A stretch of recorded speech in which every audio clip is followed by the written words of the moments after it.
আমার পাশে এক মেয়ে বসে পরীক্ষা দিছিল। পরীক্ষা শেষে প্রতিদিনই বলতো সব উত্তর দিয়েছি।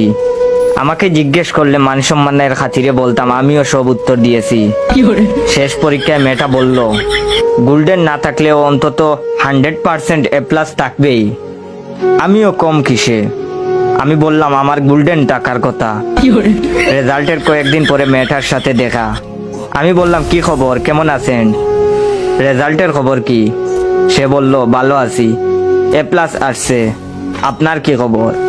আমি বললাম আপনার মতোই, বাস্তবে কিন্তু আমি ফেল। তো বললাম কোথায় ভর্তি হবেন? সে বলল আশা তো আছে ঢাকা বিশ্ববিদ্যালয়। আপনার? আমি বললাম ইনশাল্লাহ বুয়েট অথবা বুটেক্স। সে বলল ওকে, ভালো থাকেন। আমিও বললাম ওকে। দুঃখের কপাল, পরের বছর আমি পদার্থ বিজ্ঞান আবার পরীক্ষা দিতে গিয়ে দেখি সেই মেয়েটা আমার আগে এসে বসে আছে পরীক্ষা দেওয়ার জন্য।